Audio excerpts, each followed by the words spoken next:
Assalamualaikum warahmatullahi wabarakatuh. Halo, dulur-dulur sedoyo, selamat datang. Kali ini aku bakal ceritain sebuah kisah nyata yang tak akan bisa aku lupakan seumur hidupku. Kisah ini bermula dari keputusanku mencari kos dekat tempat kerja. Awalnya, semua terlihat biasa saja, tapi ternyata aku justru masuk ke dalam sarang kengerian. Sopo sing nyono, kos murah yang aku tempati ternyata menyimpan rahasia mengerikan. Mari, tak ceritakno semuanya. Malam itu, aku baru saja sampai di depan rumah kos yang kutempati. Suasana di sekitar begitu sepi, hanya terdengar suara jangkrik bersahut-sahutan dan desiran angin yang membuat daun-daun kering beterbangan di halaman. Rumah itu besar, tua, dan tampak tak terawat. Catnya mengelupas, kayunya mulai lapuk, dan di beberapa sudut tampak lumut yang menempel. Aku membuka pagar yang berderit pelan, lalu melangkah masuk ke halaman yang dipenuhi dedaunan kering. Langkahku terasa berat, entah kenapa ada perasaan aneh yang menyelimutiku.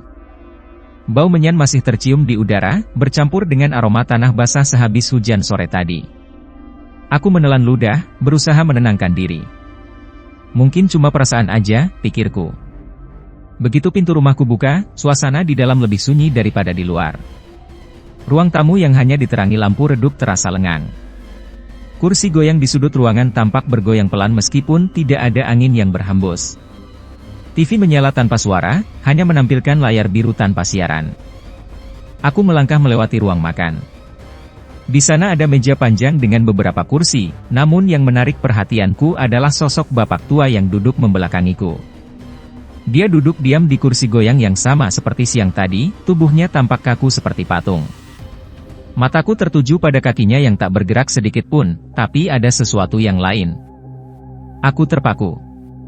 Di bawah kursi goyang, ada tangan kecil yang mencengkeram kuat pergelangan kakinya. Tangan itu hitam legam, dengan kuku panjang melengkung seperti cakar. Perlahan, kepala kecil itu muncul dari balik kursi. Wajahnya penuh luka, mata hitamnya menatap lurus ke arahku. Aku tak bisa bergerak, jantungku berdegup kencang, dan udara di sekitarku terasa semakin dingin. Anak kecil itu tersenyum. Namaku Arman.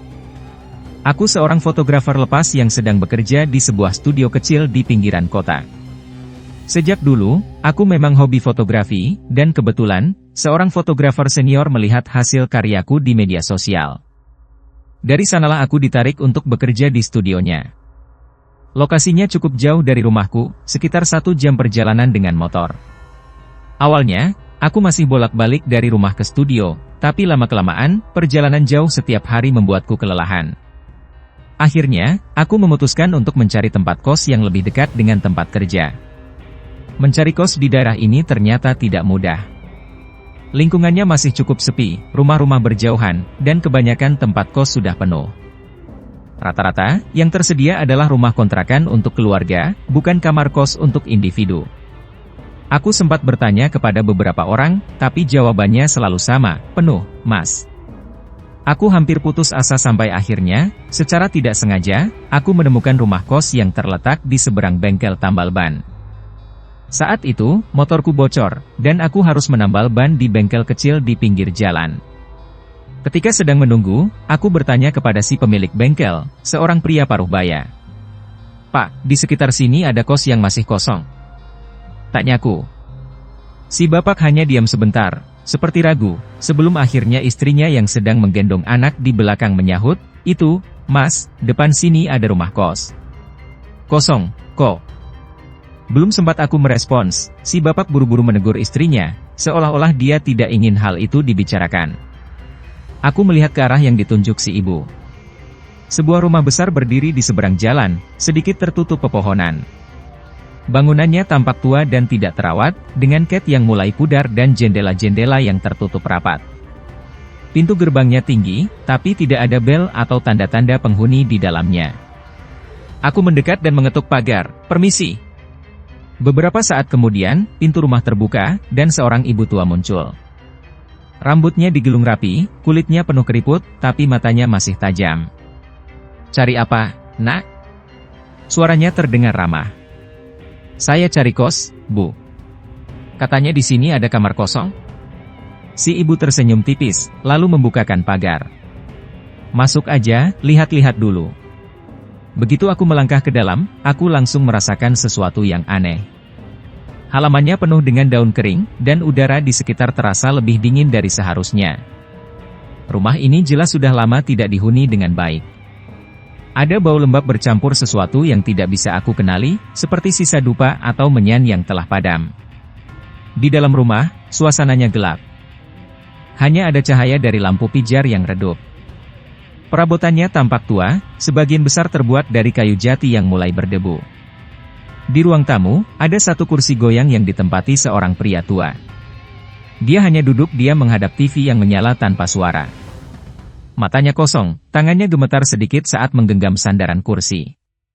"Suami saya," kata ibu pemilik rumah sambil tersenyum tipis.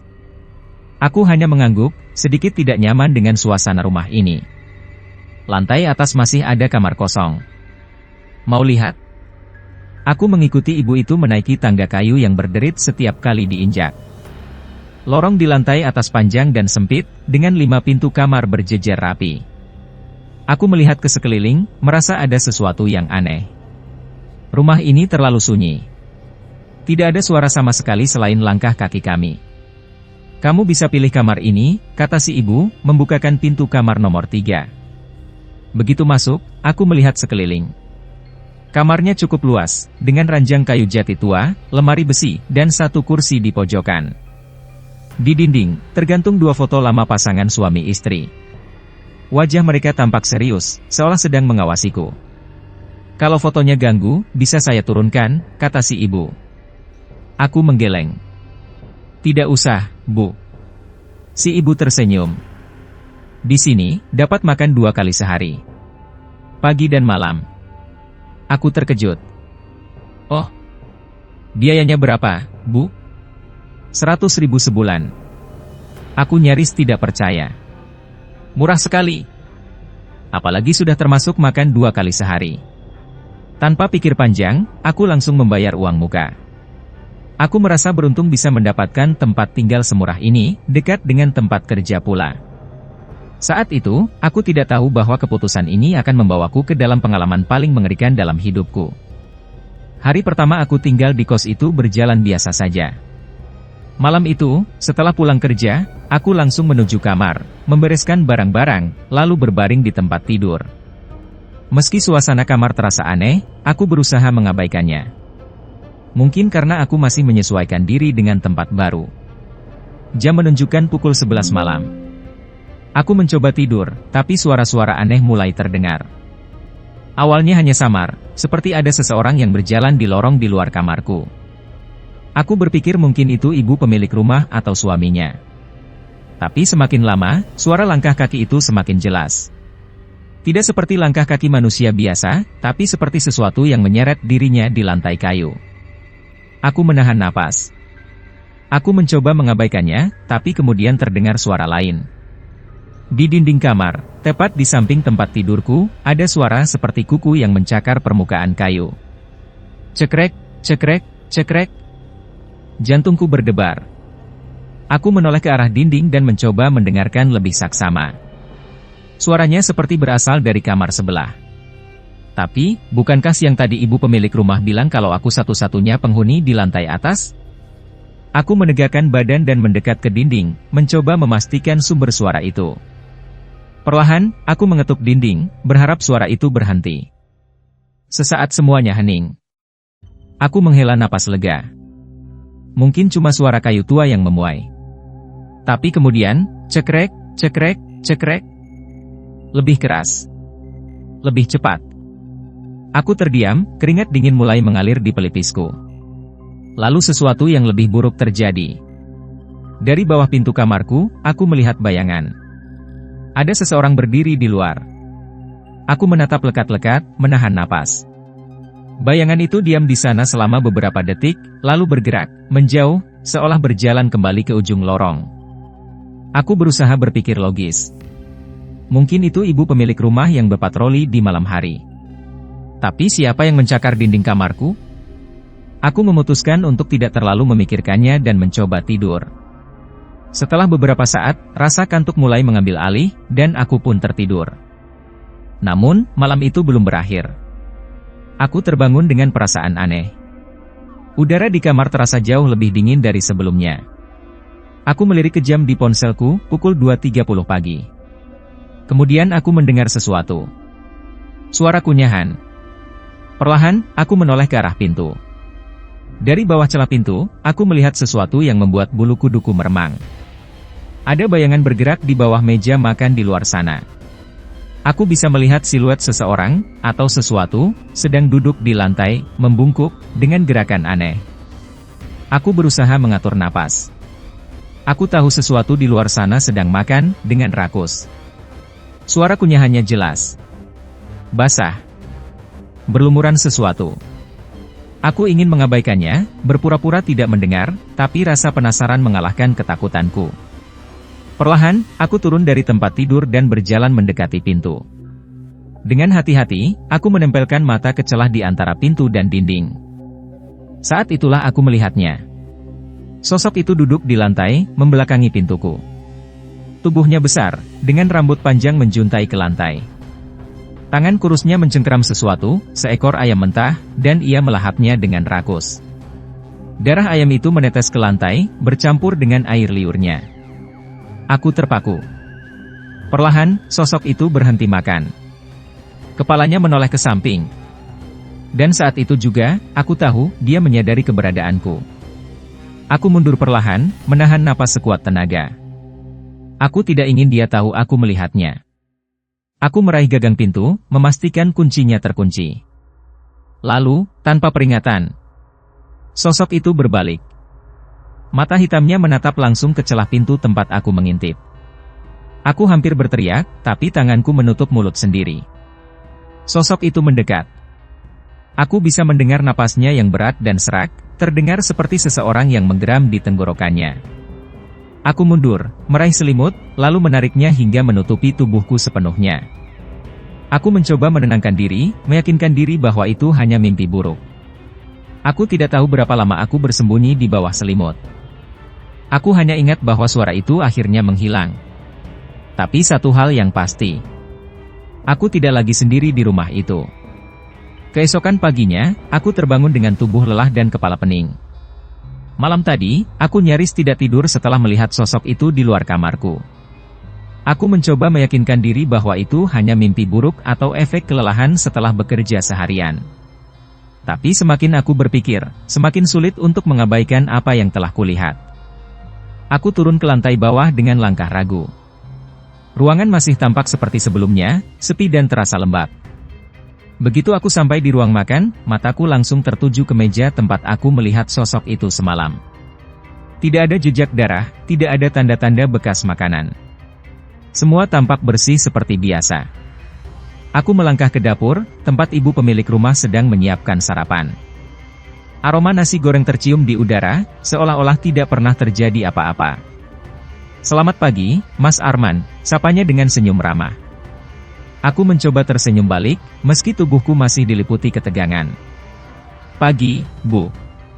Sambil menyiapkan piring, aku memberanikan diri bertanya. Bu, tadi malam ada yang bangun gak? Saya kayak dengar suara orang jalan di lorong. Ibu itu berhenti sejenak, tapi tetap tersenyum. Oh, mungkin angin, Mas. Rumah ini memang agak tua, kayunya sering bunyi sendiri. Aku hanya mengangguk pelan, walaupun hatiku merasa ada yang tidak beres.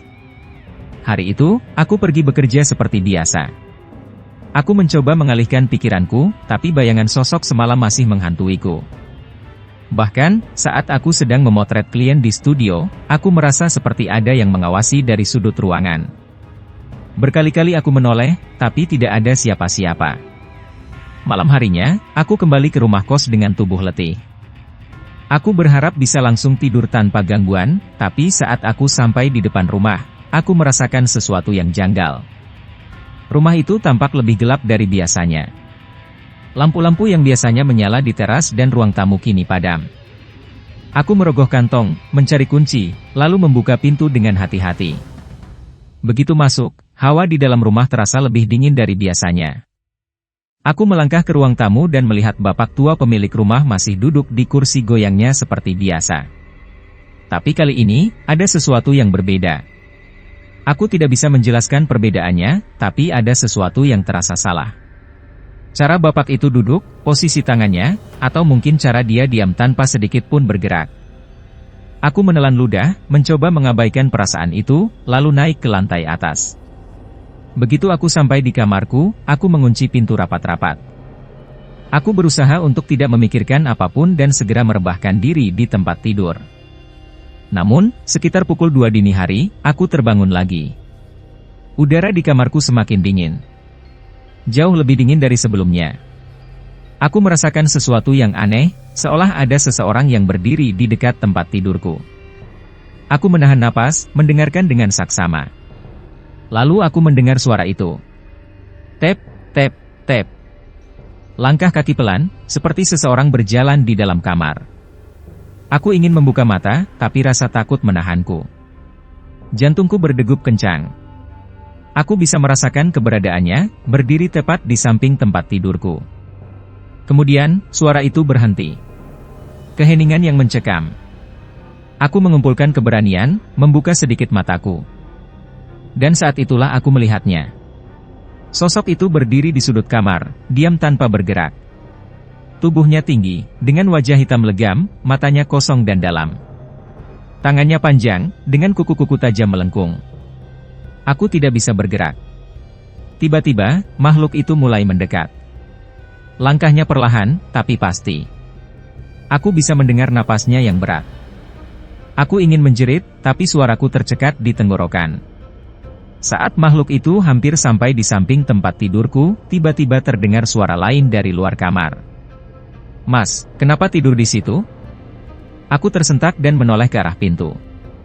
Itu suara ibu pemilik rumah. Aku berkedip beberapa kali, dan ketika menoleh kembali ke sudut kamar, makhluk itu sudah menghilang. Aku tidak tahu apa yang baru saja terjadi. Aku masih duduk di tempat tidur, tubuhku gemetar.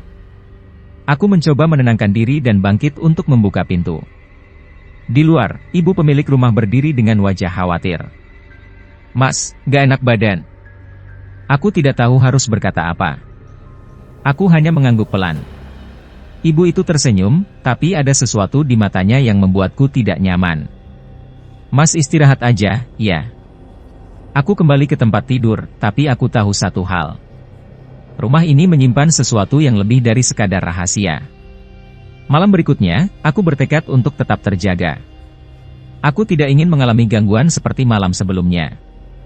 Aku duduk di tempat tidur, menyalakan lampu kamar, dan memastikan pintu terkunci rapat. Aku berusaha membaca buku untuk mengalihkan pikiranku, tapi tetap saja, aku tidak bisa menghilangkan perasaan was-was. Sekitar pukul 1 dini hari, sesuatu mulai terjadi. Semuanya dimulai dengan suara yang familiar, langkah kaki di lorong. Kali ini lebih jelas, lebih nyata. Tep, tep, tep, seperti seseorang yang berjalan perlahan mendekati kamarku. Aku menahan napas, menajamkan pendengaranku. Langkah itu berhenti tepat di depan pintu kamarku. Aku menunggu, berharap itu hanya imajinasiku, tapi kemudian... Tok, tok, tok. Ada yang mengetuk pintu. Jantungku berdetak begitu keras hingga terasa di tenggorokan. Aku tidak menjawab. Aku tidak berani. Lalu, ketukan itu berubah menjadi sesuatu yang lebih menyeramkan. Brak! Brak! Brak! Seseorang, atau sesuatu, mencoba mendobrak pintuku. Aku melompat dari tempat tidur, mundur ke pojok kamar. Tanganku gemetar, keringat dingin mulai mengalir di pelipis. "Siapa?" Suaraku bergetar. Tidak ada jawaban, hanya suara pintu yang terus dihantam. Aku semakin panik. Aku mencari sesuatu untuk membela diri, tapi satu-satunya benda yang bisa kugunakan hanyalah lampu meja kecil. Lalu semuanya berhenti. Hening. Aku menghela napas, berharap semuanya sudah selesai. Tapi kemudian, sesuatu yang lebih buruk terjadi. Dari celah bawah pintu, aku melihatnya lagi. Bayangan hitam itu. Ia tidak lagi berdiri di luar, tapi perlahan-lahan merayap masuk ke dalam kamarku melalui celah pintu, seperti asap pekat yang menggeliat. Aku mundur lebih jauh, tubuhku sudah menempel di dinding. Aku ingin keluar, tapi satu-satunya jalan adalah melewati pintu, dan sekarang sesuatu sedang masuk ke dalam dari sana. Kemudian, sesuatu mulai muncul dari bawah tempat tidur. Tangannya, panjang dan kurus, dengan kuku tajam seperti cakar, menyembul perlahan dari bawah dipan kayu jati. Lalu kepalanya muncul, menatapku dengan mata hitam legam. Aku tidak bisa bergerak. Sosok itu merangkak keluar sepenuhnya, tubuhnya tinggi dan kurus kering, kulitnya menghitam seperti arang terbakar. Mulutnya menganga lebar, seolah sedang menyeringai. Aku menutup mata. Aku berharap ini hanya mimpi buruk yang bisa segera berakhir. Tapi tidak. Saat aku membuka mata kembali, makhluk itu sudah berdiri di depanku, hanya beberapa langkah dari tempatku berdiri. Aku bisa merasakan hawa dinginnya. Aku bisa mendengar napasnya yang berat dan serak. Lalu, ia bergerak. Dalam sekejap, makhluk itu melesat ke arahku. Aku berteriak, jatuh terduduk di lantai.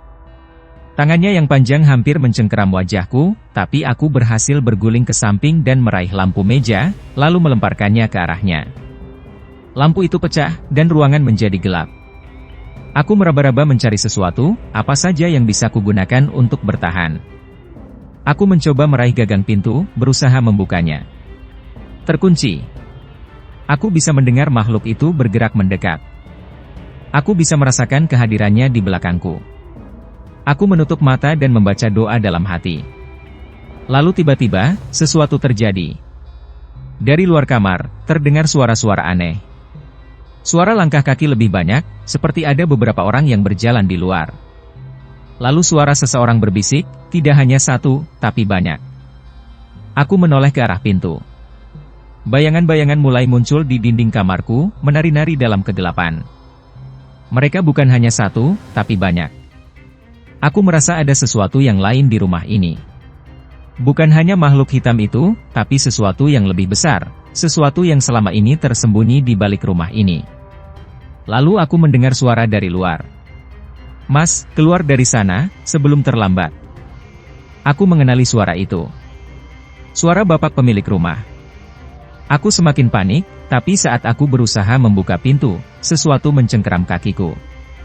Makhluk itu tidak mau melepaskanku. Aku berteriak, menendang sekuat tenaga. Aku merasa kuku tajamnya menembus kulitku, mencengkeram pergelangan kakiku dengan erat. "Lepaskan aku!" teriakku. Aku menendang lagi, kali ini lebih kuat. Cengkeramannya melemah, dan aku langsung menarik tubuhku ke arah pintu. Dengan sisa tenaga, aku mencoba memutar gagang pintu lagi. Kali ini, pintunya terbuka. Aku hampir terjatuh ke lorong, tetapi seseorang menangkapku. Bapak tua pemilik rumah berdiri di sana, wajahnya pucat, napasnya terengah-engah. "Keluar dari sini, sekarang!" katanya dengan suara gemetar. Aku tidak membuang waktu. Aku berlari menuruni tangga, melewati ruang tamu, dan menuju pintu depan. Saat aku hampir sampai di pintu keluar, aku menoleh ke belakang. Di tangga, aku melihatnya sekali lagi. Sosok hitam itu berdiri di sana, menatapku. Tapi kali ini, ia tidak sendiri. Di sekelilingnya, bayangan-bayangan lain mulai muncul. Beberapa berwujud manusia, beberapa lainnya hanyalah kabut hitam yang berputar-putar. Aku tidak tahu apa yang terjadi di rumah ini. Yang aku tahu, aku harus pergi. Aku menarik napas dalam-dalam, lalu berlari keluar rumah. Aku berlari sekencang-kencangnya meninggalkan rumah itu. Nafasku tersengal, jantungku masih berdetak kencang seperti ingin melompat keluar dari dadaku. Begitu aku keluar dari pekarangan, aku baru sadar kalau malam terasa lebih dingin dari biasanya. Udara begitu berat, dan suasana sekitar terasa sunyi, seolah seluruh dunia mendadak membisu. Di belakangku, bapak pemilik rumah tertatih-tatih keluar dari pintu, matanya nanar menatap ke arah rumah. Ia menggenggam bahuku dengan erat, seakan memastikan aku benar-benar sudah keluar dari dalam sana. "Kamu nggak boleh balik lagi ke rumah itu," suaranya pelan, tapi penuh ketegasan. Aku masih terengah-engah. "Apa yang sebenarnya terjadi, Pak?" tanyaku dengan suara gemetar. Bapak itu hanya menggeleng lemah, seolah enggan membahasnya. Namun, ekspresi wajahnya tidak bisa menyembunyikan ketakutannya. Ia menoleh ke arah rumahnya sekali lagi, lalu kembali menatapku dengan sorot mata yang lebih tajam. "Kamu harus pergi sekarang," ujarnya lirih. Aku mengangguk cepat. Aku sudah tidak ingin berlama-lama di tempat itu. Aku berlari menuju motorku yang terparkir di depan pagar. Tanganku gemetar saat mencoba menyalakan mesin motor. Butuh beberapa kali percobaan sebelum akhirnya motorku menyala. Saat aku menoleh ke belakang untuk terakhir kalinya, aku melihat sesuatu yang membuat tubuhku membeku. Di jendela lantai atas rumah itu, sosok hitam yang menyeramkan itu masih berdiri. Ia diam di balik tirai yang berkibar pelan. Matanya yang kosong dan hitam pekat tetap menatap ke arahku. Aku tidak menunggu lebih lama lagi. Aku langsung menarik gas dan melaju secepat mungkin. Di sepanjang perjalanan, aku masih merasa ada sesuatu yang mengikutiku. Setiap kali melewati kaca spion, aku selalu merasa melihat bayangan hitam di kejauhan, seolah sesuatu sedang membuntutiku dari balik kegelapan. Aku semakin menambah kecepatan. Aku tidak peduli jalanan yang berbatu, aku hanya ingin segera menjauh dari tempat itu. Setelah hampir setengah jam berkendara tanpa henti, aku akhirnya sampai di rumah temanku, Rudy. Begitu melihat wajahku yang pucat dan tubuhku yang gemetar, ia langsung bertanya, "Men, lu kenapa?" Aku tidak menjawab. Aku hanya turun dari motor, mendudukkan diri di teras rumahnya, dan mencoba mengatur napas. Aku merasa tubuhku lemah, seakan baru saja lolos dari maut. Setelah beberapa menit, aku akhirnya bisa berbicara. Gue harus pindah kos. Malam ini juga. Rudy menatapku bingung. Kenapa? Ada masalah? Aku menggeleng. Aku tidak ingin menjelaskan apa yang baru saja terjadi. Aku takut jika aku menceritakannya, maka semua kejadian mengerikan itu akan semakin nyata. Rudy hanya menghela napas. Udah, lu nginep di sini aja dulu. Besok kita cari kos lain. Aku mengangguk. Malam itu, aku tidur di kamar tamu rumah Rudy. Tapi meskipun aku sudah jauh dari rumah kos itu, aku tetap tidak bisa tidur nyenyak. Setiap kali aku menutup mata, aku masih bisa melihat bayangan hitam itu, masih bisa mendengar suara cakaran di dinding, dan masih bisa merasakan hawa dingin yang menyelimuti tubuhku. Esok paginya, aku bangun dengan tubuh lelah. Tapi setidaknya aku sudah mengambil keputusan. Aku tidak akan pernah kembali ke rumah itu. Aku menelepon ibu pemilik rumah, berniat mengucapkan permintaan maaf karena pergi begitu saja tanpa pamit dengan benar. Namun, yang menjawab bukan suara ibu itu. Yang mengangkat telepon adalah seorang wanita lain. Maaf, Bu. Bisa saya bicara dengan ibu pemilik rumah kos? Tanyaku hati-hati. Wanita di seberang telepon terdiam sesaat sebelum akhirnya menjawab, Mas ini siapa? Saya Arman. Saya ngekos di rumah itu beberapa hari lalu. Lalu, wanita itu menghela napas panjang. Mas Arman, rumah itu sudah kosong sejak bertahun-tahun yang lalu. Aku terdiam. Maksudnya? Ibu pemilik rumah itu sudah meninggal, hampir 10 tahun yang lalu. Begitu juga dengan suaminya. Aku langsung merinding. Tetapi saya tinggal di sana, Bu. Saya berbicara dengan mereka. Saya melihat mereka. Wanita itu tidak langsung menjawab. Suaranya terdengar sedikit bergetar. Mas, kalau boleh tahu, kamar yang Mas tempati di rumah itu, yang mana? Aku menelan ludah. Nomor 3. Wanita itu terdiam cukup lama sebelum akhirnya berkata, dulu, anak perempuan pemilik rumah itu tinggal di kamar itu. Dia meninggal di sana, bunuh diri. Aku hampir menjatuhkan ponselku. Tubuhku gemetar hebat. Aku tidak ingin mendengar lebih banyak lagi. Aku langsung menutup telepon dan membuang ponselku ke tempat tidur. Jantungku masih berdetak begitu kencang. Aku akhirnya mengerti. Aku tinggal di rumah yang tidak seharusnya dihuni. Aku berinteraksi dengan orang-orang yang sudah lama meninggal. Dan lebih buruknya lagi, aku membawa sesuatu dari rumah itu. Karena saat aku melihat ke sudut kamar, di lantai dekat tempat tidur, aku melihatnya.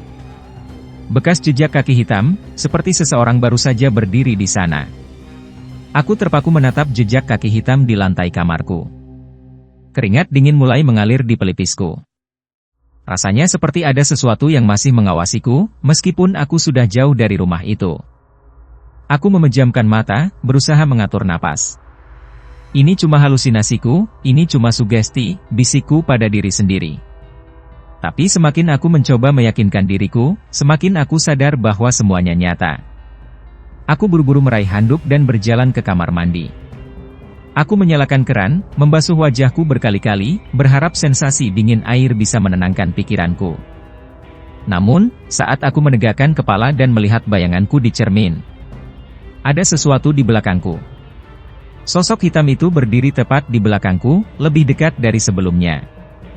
Mata hitamnya menatapku tajam, wajahnya yang gelap dan tak berbentuk masih sama seperti terakhir kali aku melihatnya di rumah itu. Aku ingin menjerit, tapi tubuhku membeku. Lalu sosok itu mulai tersenyum. Tidak.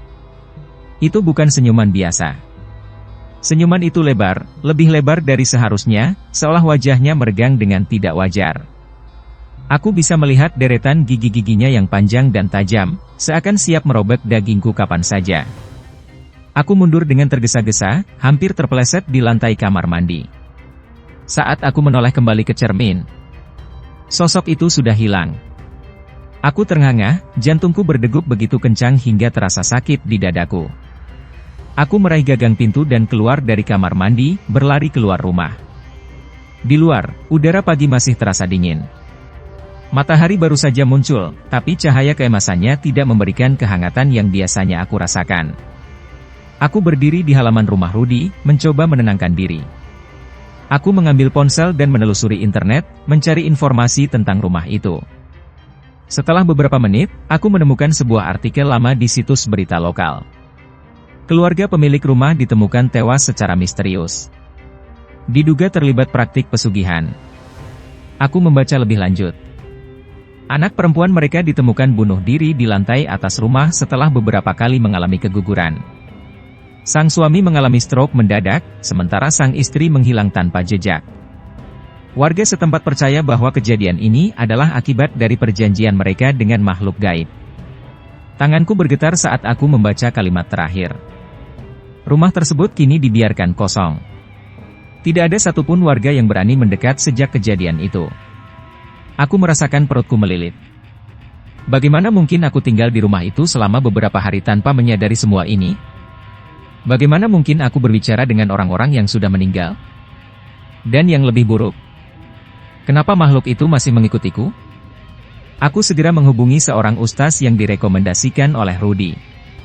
Saat ia datang, ia melihat ke sekeliling rumah, lalu menatapku dengan ekspresi serius. Ada sesuatu yang mengikutimu, katanya tanpa basa-basi. Aku tidak menjawab. Aku sudah tahu. Aku bisa merasakannya. Ustaz itu mulai membaca doa dan melakukan ruqyah padaku. Tubuhku terasa panas, seakan ada sesuatu yang berusaha melawan di dalam diriku. Aku merasa mual, kepalaku berdenyut hebat.